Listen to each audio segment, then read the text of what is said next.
Bonjour à toi. Si je te parle de pénurie de main-d'œuvre, c'est certain que ça ne t'est pas inconnu en ce moment. La FCEI a démontré d'ailleurs que ça touchait plus du 2 tiers, donc plus de 66 des PME au Canada. Donc, c'est certain que c'est à considérer, que ça fait partie finalement de ta vie d'organisation. Mon nom est Anne-Marie Gagnon et je suis la fondatrice de Leadership OTB qui a pour but finalement d'aider les gens à s'épanouir dans leur rôle professionnel, de faire en sorte que les organisations puissent profiter du plein potentiel de leurs ressources humaines. Puis aujourd'hui, je te parle pourquoi prioriser la rétention. Je vais te démontrer là, à quel point c'est important. Euh, pour ceux qui sont moins familiers avec le mot rétention finalement, c'est un peu comme on voit en vente ou marketing. On a la possibilité de faire de l'attraction, de la rétention, c'est-à-dire aller vers de nouveaux clients, de nouveaux talents finalement, donc de chercher des ressources à l'extérieur de notre entreprise pour les intégrer. Ou encore, on va parler, exemple, de fidélisation de nos clients. Ben, c'est la même chose, fidéliser nos employés pour qu'ils veuillent bien rester chez nous et grandir et s'épanouir. Donc, la première bonne raison de prioriser la rétention, c'est que vous avez fait un investissement. Quand on embauche quelqu'un, ça prend un moment d'adaptation, ça prend un moment pour comprendre son rôle, même la culture, s'assurer que ça soit un bon fit avec notre culture d'entreprise, mais ça prend un certain temps. Donc, si vous laissez partir un de vos talents, bien, toute cette énergie financière, mais aussi en énergie finalement dépensée va se perdre avec son départ et vous allez devoir renouveler cette portion de dépenses pour intégrer quelqu'un de nouveau. Donc, c'est autant du point de vue financier, on va parler, ben, les études varient énormément, mais si on se fie seulement à quelqu'un qui est aux opérations d'une entreprise, on va généralement parler entre 20 à 70 de son salaire annuel qui s'envole au moment où l'employé quitte l'entreprise. Donc, ce que ça nous coûte finalement pour le remplacer, le moment avant qu'il quitte où il était désengagé et où sa performance était moins bonne, etc.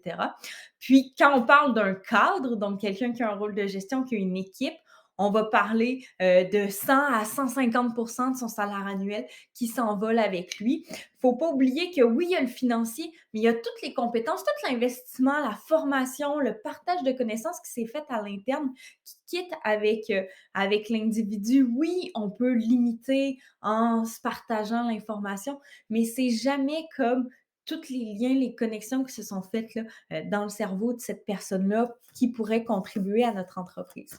Une deuxième bonne raison de faire attention à notre rétention et de la prioriser, c'est que tous les gens qui passent dans notre entreprise sont des ambassadeurs, autant pour attirer des clients que pour attirer des nouveaux employés. Ces personnes-là, c'est ceux qui feront finalement que demain, vous avez besoin de combler un nouveau poste. Ben, il y a des candidats qui se présentent parce qu'ils ont croisé quelqu'un qui a déjà travaillé pour vous, qui travaille pour vous, qui a adoré son expérience, qui va lui conseiller, qui va lui recommander.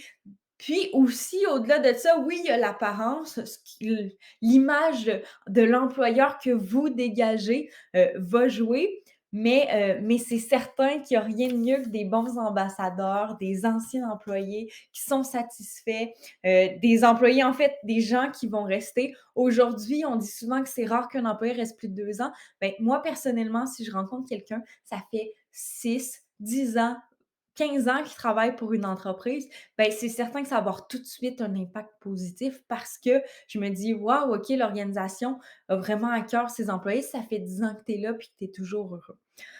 Puis, une troisième raison, ben, je parlais de temps et d'énergie.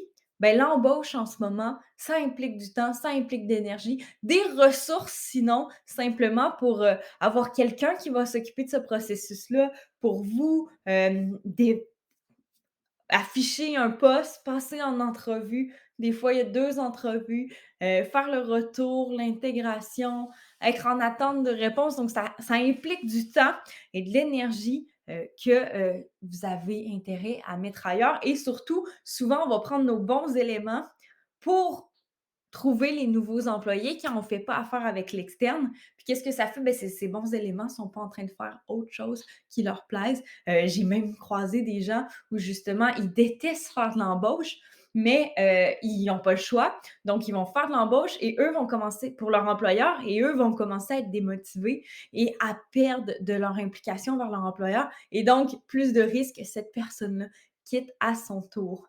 Donc, ça résume un petit peu pourquoi c'est super important de prioriser la rétention.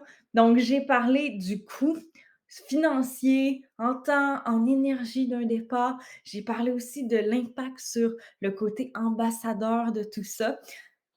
Hésitez pas à partager si vous pensez que quelqu'un d'autre pourrait en bénéficier, à m'écrire des commentaires si vous voulez des petites spécificités ou même aller sur mon site web, réserver une rencontre avec moi pour qu'on en discute. Ça va me faire plaisir de vous donner des petits conseils, de regarder avec vous comment vous pouvez améliorer finalement la rétention dans vos équipes pour éviter d'avoir toujours à attirer des nouveaux clients, surtout en cette période où ils sont pas en masse devant votre porte à chercher du boulot.